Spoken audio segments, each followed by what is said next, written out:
Speaking of Republicans, Mike in Chicago, on your mind. Hey, Tom, how are you? Good. Hey, I just had a question.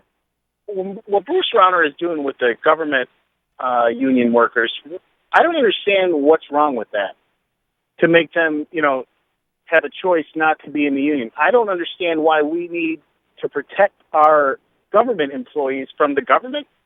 Why does the government employees need representation? Mike, well, first of all, your characterization of the situation is somewhat off. People don't have to be in the union, but that said, or at least I believe I may be wrong. Maybe you're right. That said, what makes you think? And I'm guessing as a conservative that you're sort of anti-government to begin with.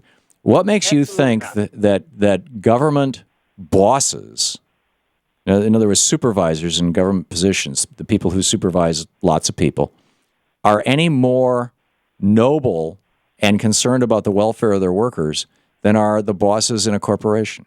What makes you think that? Are they better people? No, but the government, you would assume, has to abide by the laws that they created as far as, fair employment. Now, so do private employers. What's the difference? That a private employer can try to increase profits, so to speak.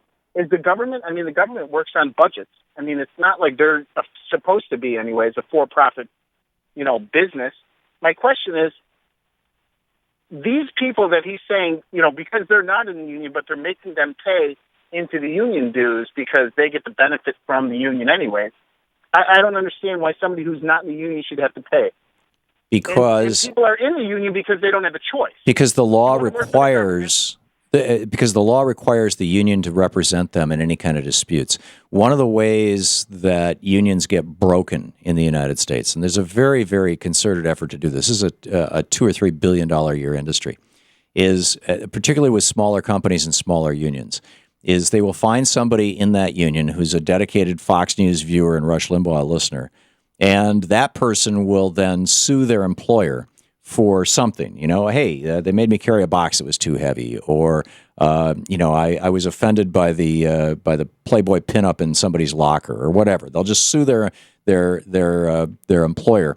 The union, by law, has to assign a lawyer to them and has to defend them and follow that lawsuit all the way to the end at its own expense. Doesn't cost the employee a penny.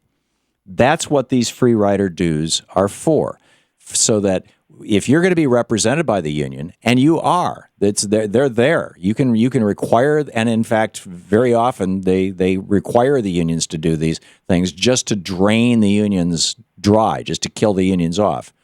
But if the union is required to defend you, and if the union is negotiating your pay package, then it's just entirely reasonable that you pick up at least the cost of, or some of the cost of those people who are doing that, the negotiators and the lawyers. On top of that, the only force in the workplace that can individual workers against an employer, whether that employer is some crackpot boss. One of my brothers has worked for the state of Michigan for 30 plus years, and I could tell you horror stories about some of his bosses. Right, and what protects you from a crazy boss, whether it's in government or whether it's at General Motors. And there's this thing that government employees don't need unions. That's nonsense. There's crazy bosses in government just like there are everywhere else. See, but Tom, the reason that Illinois is in such bad financial shape right now is because there are government unions. No, not true, Mike. The reason Illinois is in bad financial shape right now is because we've had 34 years of Reaganomics, a whole long series of giant tax cuts. The rich are not paying their fair share. Corporations are paying a fraction of what they were paying before Reagan. Reagan came into office. For every dollar that was paid in taxes by you and me, corporations are paying $1.25. Now, for every dollar that you and I pay in taxes, corporations are paying 20 cents.